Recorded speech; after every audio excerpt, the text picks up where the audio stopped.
Welcome to the Moms for America podcast. Each week, we introduce you to special guests who share their personal stories and advice on how to build a strong foundation of faith, family, and freedom in their home, community, and country. Hi, moms. I'm Debbie Carolitis, your host. Thank you for joining us once again this week. Right? Every week, we gather together to inspire, encourage, and educate moms in our journey through motherhood. We believe that liberty begins at home and that you mamas, you are gifted with the most incredible blessing of raising the next generation.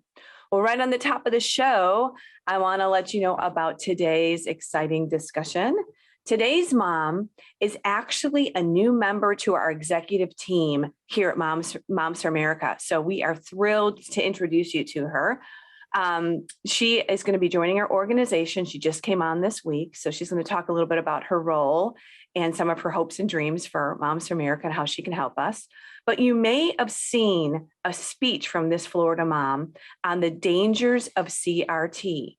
She spoke before the Florida Board of Education, and that speech went viral with national notoriety. In fact, Governor DeSantis retweeted her amazing speech. And honestly, since then, her life has not been the same. You will hear about her journey from liberal to conservative and what caused her to start asking questions and digging deeper and investigating into her preconceived ideals that she lived by.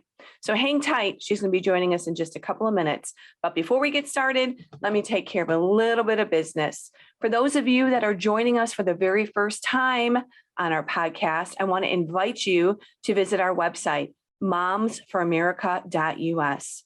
Please check out all our amazing resources, events, and programs. So when you stop by, you can also sign up for our Mom Memo, which is our newsletter. This is really how we stay connected. We'll encourage you and provide resources and different things that you can participate in and really just help you in your journey, whatever it may be, wherever you are. Also become a podcast subscriber. We're on all the formats now. We're on YouTube, Rumble, Charisma Podcast Network, Spotify, all that fun stuff. And then we release it always on our website as well every week, again, at momsforamerica.us. We'd appreciate if you like and share our podcasts. We have a whole library there already. And share this with your mama friends. And hopefully some of these topics will help them in their journey, because we believe really that it's you moms that are going to save our country 100%. Okay, so on to today's exciting episode. As I mentioned in the opener, today's guest decided to speak up. She challenged the narrative, and she challenged the narrative, and she's going to share her concerns and how they were specifically relating to her and an agenda that she felt was very dangerous to our children called critical race theory. It's Quisha King. So if that name rings a bell, she is here with us today. She is an outspoken mom that was not afraid to question her own preconceived notions and looked for truth. And that ended up really transforming her life. She's here to share her story and encourage all of us in our journey for truth. Would you say that's a good introduction to you, Ms. Quisha King? Hello. I would say that's a fantastic introduction. Very on point. Thank you very much. Well, Quisha, welcome. I'm just thrilled to be chatting with you. I'm so thrilled that you're on our Moms for America team. We'll save some of this for later in the interview because we like the moms to get to know you a little bit. Tell us about your family and who your children are and their ages. Sure. So I have two daughters, 15 and 13. My youngest daughter is actually a special needs child. I actually got my first sort of introduction into how crazy the public school system was with her, because everything that was going on with her and her school, and had to pull her out about 5 years ago. And my oldest daughter, she's 15, and she is doing a homeschool co-op. So I pulled her out about 2 months ago. I just could not take it anymore. But it was the best decision ever. And I'm super excited that they're both in, my youngest is in private and my oldest is in the homeschool co-op, and they're doing fantastic. So yeah, so I'm a mom, a single mom, hopefully not for too much longer, but for now, single mom. And we're just, doing what we can do to make our country better. And I'm trying to instill the values that were, instilled in me, to my It's children. good. It's good. We'll say hello to the girls for us. Will You're do. beautiful. All right. So you've been on a journey since 2016, right? You started asking questions and investigating particular issues like crime statistics in the Black community, the BLM narrative, policies that were affecting Black Americans. What sparked you to start investigating this, and why? Why did you all of a sudden say, hey, I kind of want to know a little bit more of what I'm adopting as truth, right? And you started this journey. Yeah, so I really, at this point, I think it was a God thing. I think ultimately that's what it was. So I was having a conversation with my little sister, and this was I'm sure you guys remember, it was like the riots, the Ferguson riots, hands up, don't shoot. It was a lot of the same things that were going on in 2020, but just not as bad. Mhm. And so my little sister and I, we were talking about BLM, and she said, I like them, but I wish they would show up when there's, crime in Black neighborhoods too. And at this point, I just believed everything on CNN. I believed everything, that the media was saying about police shootings. And I thought like Black unarmed men were just being killed at just these astronomical rates. And I just really, took it all in and believing that it was this horrific, thing that was going on in our country. And so Okay. I think it was a God thing. I was just prompted, and I was like, I'm going to go look up the statistics and see what's worse, the What's crime. really happening, right? Yeah, what's Mhm. really happening. And you were probably expecting it to be even worse than you thought. Yeah, like I went, Deb, I went in there thinking, I'm going to prove her wrong. Like this was my thinking. I was like, because surely, there's people are rioting, they're burning stuff down. Of course, unarmed men are being shot, at these crazy numbers by the police, because look at the response. And I was going in there, I'm on the Googler, and I'm like, I'm gonna prove her wrong. And then I was like, Uh-oh. wait a minute, something's not right here. So I kept Mhm. digging, and I couldn't find any. I saw the numbers of Black on Black crime, and then I saw the numbers of uh, police Police. shooting unarmed Black men, and I was like, wait a minute, something is clearly not right, because there is a problem in our communities of Black on Black crime. Like it was in the thousands. And there Right. were when I was looking at the statistic, it was like less than 10 of unarmed Black men that had been shot.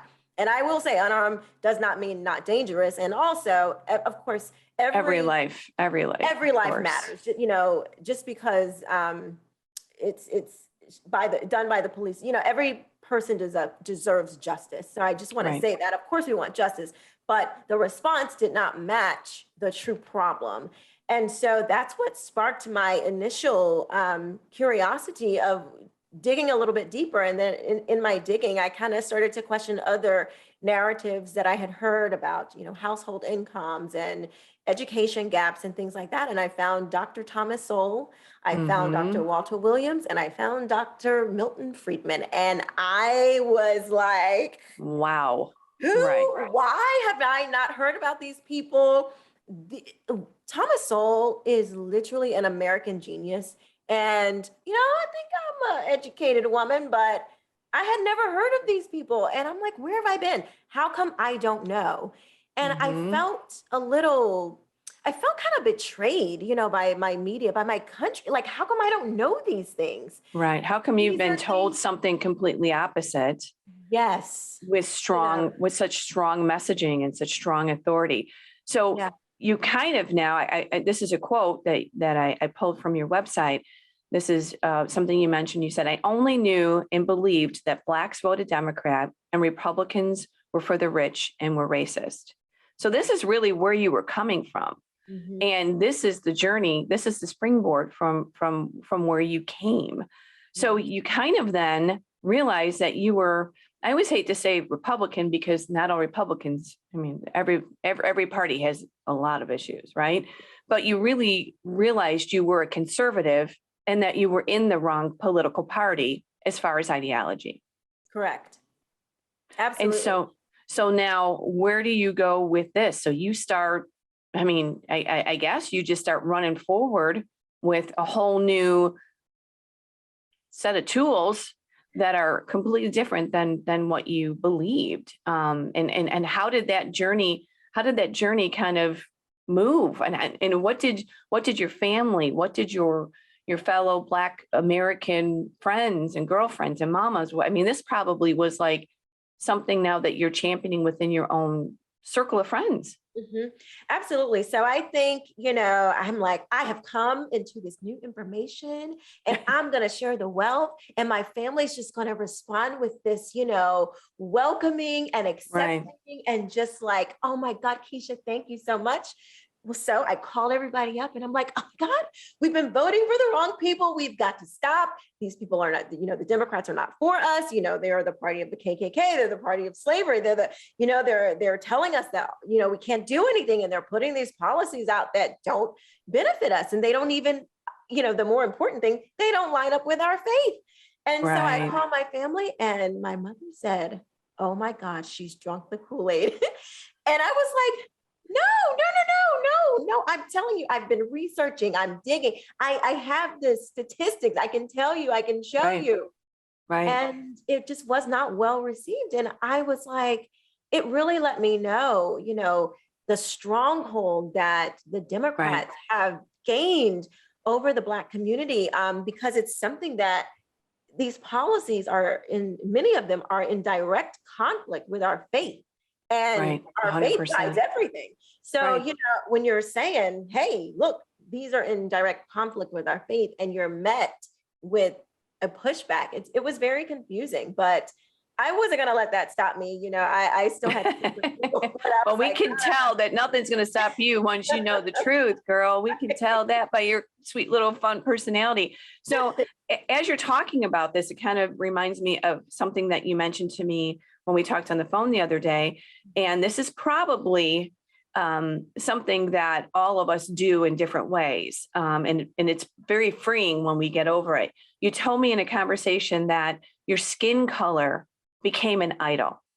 And really, that is a lot of issues. That is white, Black, that is, it doesn't matter where you come from, but our skin color can get in the way if we feel like that is our identity. It is a part of who God created us to. And by the way, I always like to say this, right? We have no input in the color that we are, the country that we're born, whether we're male or female. We don't have any input in that.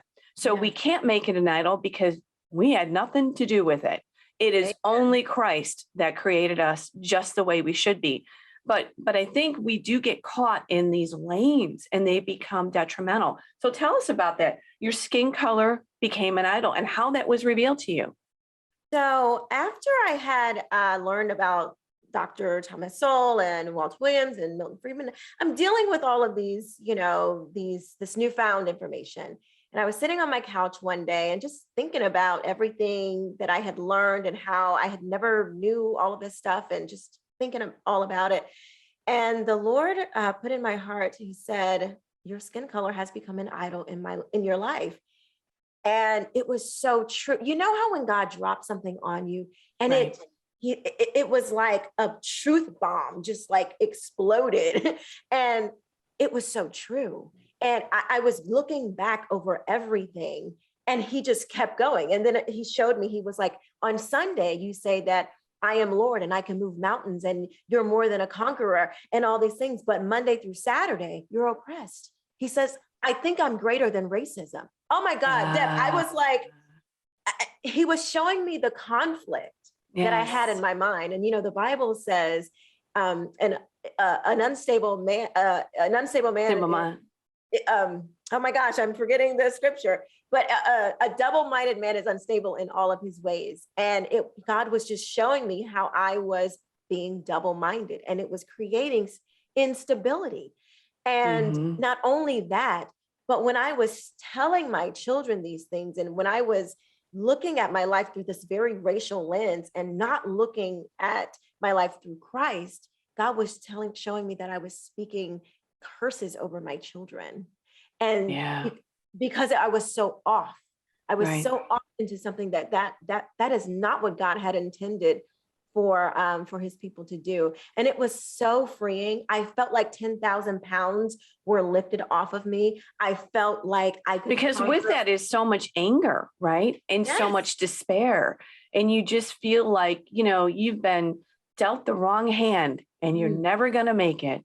And Yeah. we know that that is a lie from the pit of hell. So your faith, you even talk about this a lot in your own journey around the country, speaking that all of us really need to look at our faith. And if Mhm. it is a guiding principle, then there should be a renewal every day Yeah. as we deal with all of these issues, because it's not just racism. There's every day we deal with this selfishness, Yeah. pride. I mean, this all is kind of just all lumped in just to the whole bad basket. Right. Yeah. It's not just a race thing. It can be a lot of times now it's gender identity. And a Right. lot of times now it's we're lifting up, certain lifestyles that are just Right. not, God has not, I don't care what it is, it is not, if Christ is not the center and your guiding principle, Mm, you are going to miss it. You're going to miss the mark and you're going you to are going to miss miss it. what God is trying to do in your life because your focus isn't on him. And so it doesn't just have to be race. What we are Right. made to worship, and you will worship whatever that thing is, Right. whatever that thing you're putting before God, you will worship it. And Right. so I would, And usually it gets bigger and bolder. Mhm. And It really, it consumes does you. really take over us. And then it just spins out of control. Yeah. So here you are, you say, yes, Lord, to a renewing. Obviously, this has changed every aspect of your life. This, like we're just talking about, just affirming this isn't really race. This is Right. really us making things bigger than they should and idols.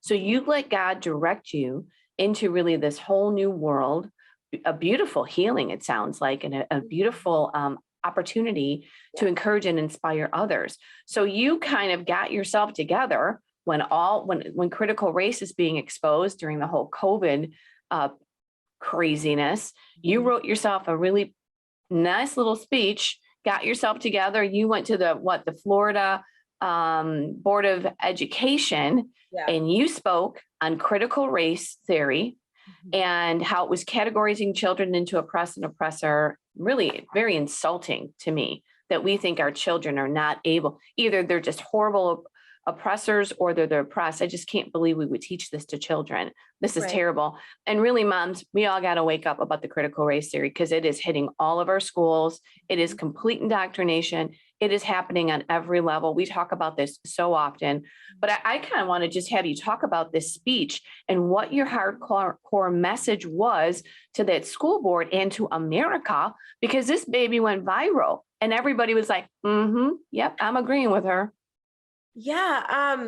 So we had a lot of uncovering of this evidence in Florida of critical race theory being taught. We had right here in Duval County a segregated assembly that was being planned where the Black children were to meet at 9:30 and the white children were to meet at 10. So I mean, this was really bubbling up, and then we had this statues controversy. What? Yes, girl, it was a mess. And so I had heard about critical race theory already, had been studying it because I knew that it had come into the church. It was an adopted amendment at the Southern Baptist Conference, which was crazy. And so I was kind of fascinated by it. I'm like, what is this crazy critical race theory thing here? And so I knew a lot about it. And so when I saw it in the schools, it triggered me to push back because I know the harm that it could cause a child to think that they are permanently oppressed or permanently an oppressor. I mean, can you imagine a 10-year-old thinking, oh Right. my God, I'm responsible for something that happened 250 years ago? Or a Right. child thinking, oh my God, I'm going to be oppressed because of Right. something that happened 250 years ago, whatever the case may be. And Right. so, I just felt like people needed to hear that America has always been progressing towards that more perfect union.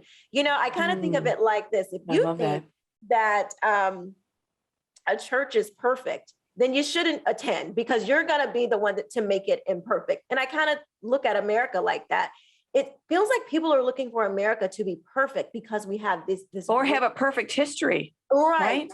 Yes, because we have this great document called the Constitution, because we Right. have these great ideas, but that doesn't mean that we were going to be perfect. And I Right. just wanted to remind people, we've been progressing towards that since the beginning. Honestly, if you really Right. dig deep into America's history, we were the last to get into slavery and one of the very first to get out, so we have always been moving towards a better nation. And I Right. find it, it's so, I hate to hear Americans who don't understand our history and how important America is to the world and what we contributed to this America, to the world, and given people a way to look for hope.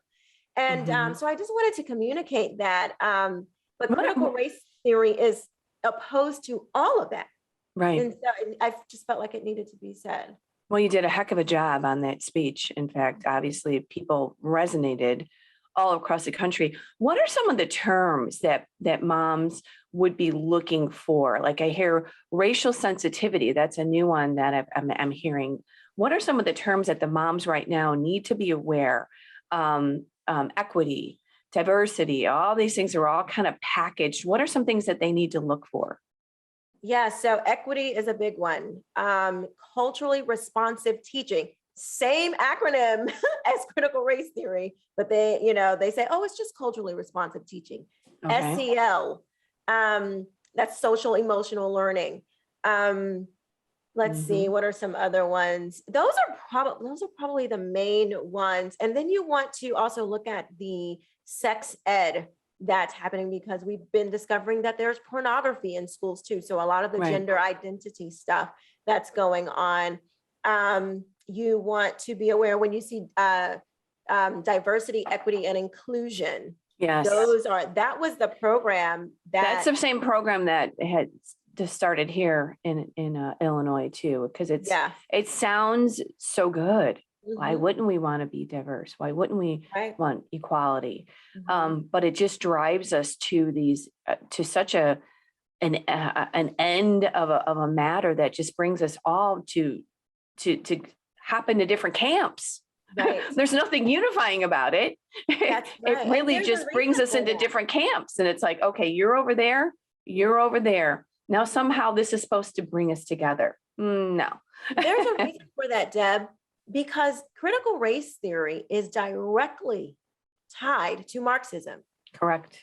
So Marxism, for the moms out there who don't know, Karl Marx wanted to separate people into segregation, like you just said, the bourgeoisie and the proletariat. And so in America, we don't have permanent classes. You can die rich, you can be born rich and die poor, or be born poor and die rich in America.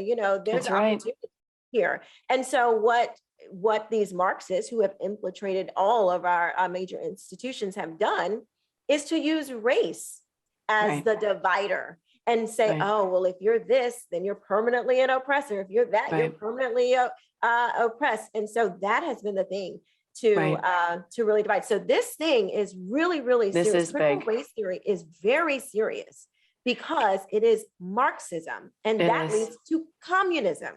So we have to be really vigilant and paying attention. This is not some, just some social thing that, that is a trend. They are serious and they want to tear down this country.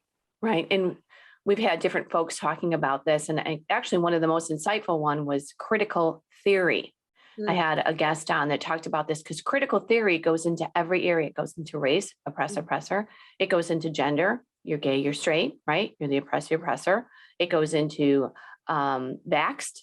It goes into masking. It goes, so we just are splitting everyone. You're either the oppressor, the oppressor. You're either the good guy or the bad guy, and not literally good or bad, obviously, but just that splitting. Critical theory splits and divides. So now let's talk about this mass exodus. This has really been a passion of yours. And some moms can do this. Some parents can do this. Maybe they're in a journey to it, but for you and what you saw with your girls, tell us that story and why you think it's really time to leave the public schools because you feel like the officials now are just leaving us with no options. Yeah. So back in October, I'm sure your guests will remember, moms all across, parents all across the nation were called domestic terrorists. Right. And I was just like, oh no, they did not. And that was sort of like my Oh, breaking. no, you did not. I love it. No, you did not, because how insulting. All we are trying to do is get a better education for our kids, and you turn around and call us a domestic terrorist, a Right. terrorist. And the Oh my FBI God, is I now just going to said possibly that. be investigating you. Yes, yes. And to find out that the NSBA and the Department of Justice and all these people were colluding against American parents, I was just so infuriated.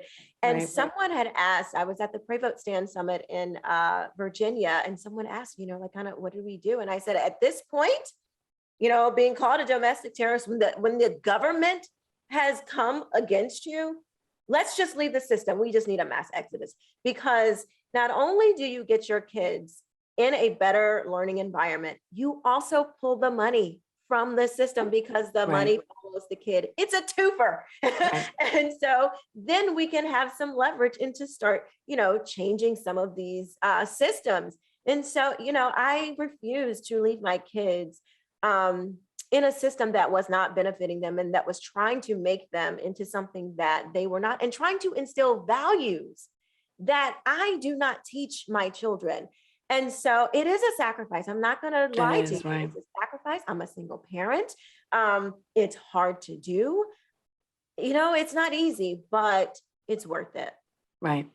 I mentioned this many times, we took our youngest out of public school and put him in a faith-based high school, because you could see where it was going, and you could see what so easily with COVID now, how they can just pull everything, change the messaging, come in with a new theory, and just like, oh, sorry, parents, you just really aren't going to be notified. So we've had our own issues here, but I guess too, we talk a lot about this on our website too, momsamerica.us. So make sure you stop by there, because we have a lot of resources there for moms that want to start homeschooling, want to start like a hub school, look at private. I mean, we're going to have to, I think schooling, the educational system is going to look different, because there's going to have to be a parallel.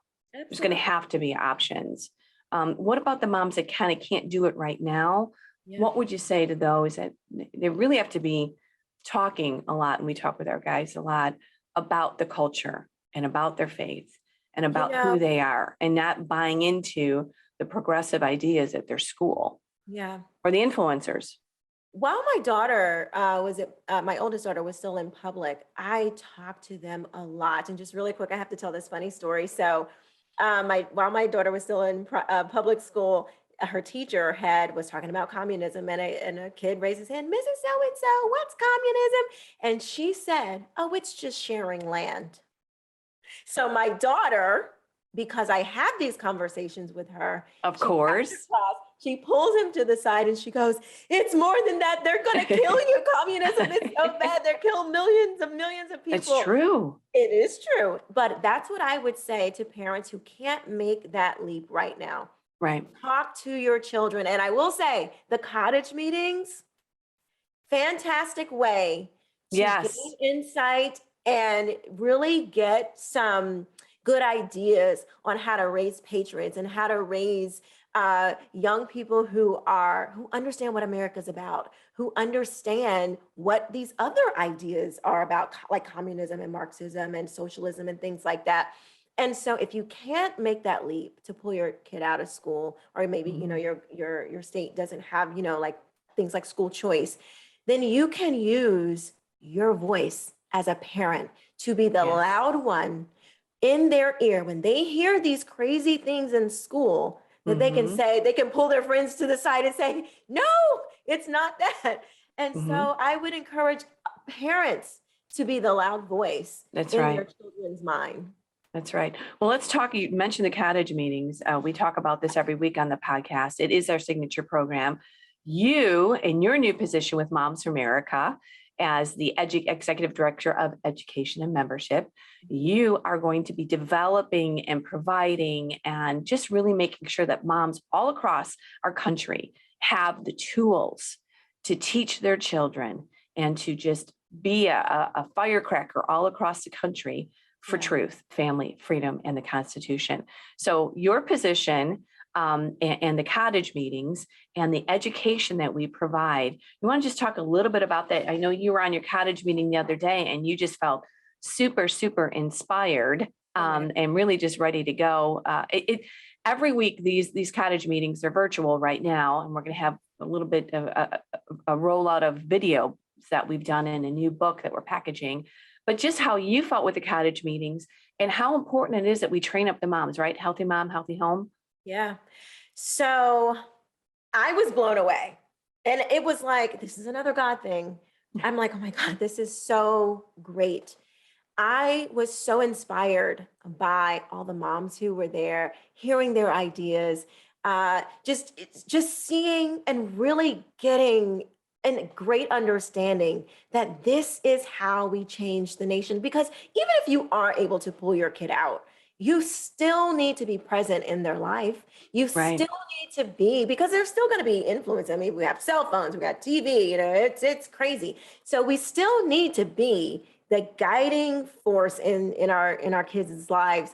And cottage meetings, it's that network of other moms who have gone through what you're going through, or who can provide great ideas for you to deal with a situation that you're dealing with your Right. own child, or marriage, or family, or whatever it is. I just fell in love with the cottage meetings. I'm like, this is the best thing ever, and this is the thing that will really change culture. It is. Because when you're weaving in those values day by day, That's and right. really bringing it back to the family, bringing it back to a focus on the family, because I think, as we look around, we can see America has lost that focus on the family. And I just truly believe that cottage meetings will be the thing that changes culture and really moves society into something that looks like what we want America to really be. So I'm super excited to be a part of this. I'm like, oh my God, this is so great. I am like, I love it. I love it. I'm so grateful that you guys even have something like this, because I truly, truly believe that this is where it's at. Right. This is where it's at. It is the mamas. So Yeah. again, Quisha King is on the team, executive director, and she is going to be helping moms all across the country start Mom Links group, join the cottage meeting, help with educational resources, help.